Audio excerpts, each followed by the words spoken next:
Cee-Lo Green is off probation. In 2012, Green pleaded no contest to the felony of furnishing a woman with ecstasy. Green has satisfied his sentence of 3 years probation and community service, and his therapist even gave him a, quote, glowing report. How difficult is this to achieve, especially a person with his level of fame?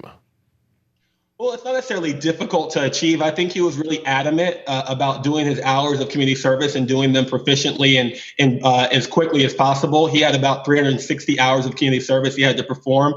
And his therapist was really open and honest. She said he was really committed to working with some of those homeless veterans down on LA's infamous Skid Row. And I think this draws a distinct comparison to other celebrities like Lindsay Lohan, who was in the exact same courthouse last week. And the court actually threw out half of her hours of community service and added an additional 125 hours. So it's very, very telling that Cee-Lo Green was able to get the court to basically say he no longer has to come into any future hearings and say that he's in compliance with his probation. That's very substantial. No, that is substantial. And talk to me a little bit more about his community service. Is this the proper template for a successful probation stint? I mean, he did it the right way, people would say?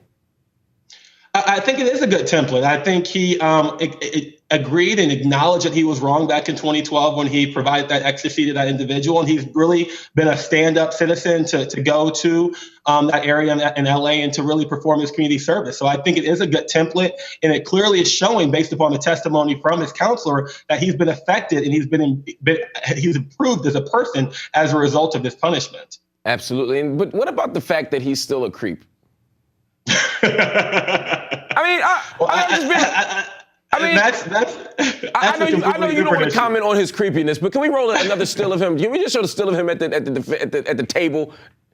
That one's creepy, but there's another one of him, with the Ike Turner gold chain on and the tight black shirt as he was getting read the charges and whatnot in court. But beyond that, I guess my point is he sent those creepy tweets about it's not rape if she's asleep or something, or it was some bizarre set of tweets.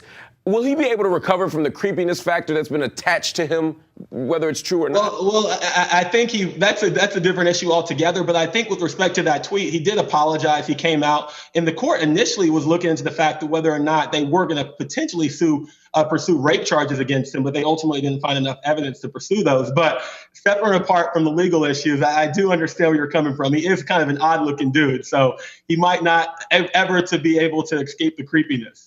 That's the thing that bothers me. And I don't want him to be able to escape the creepiness, because even if he apologizes for what he said about rape, it doesn't change that might be his position on rape. And that's what concerns me about Cee-Lo.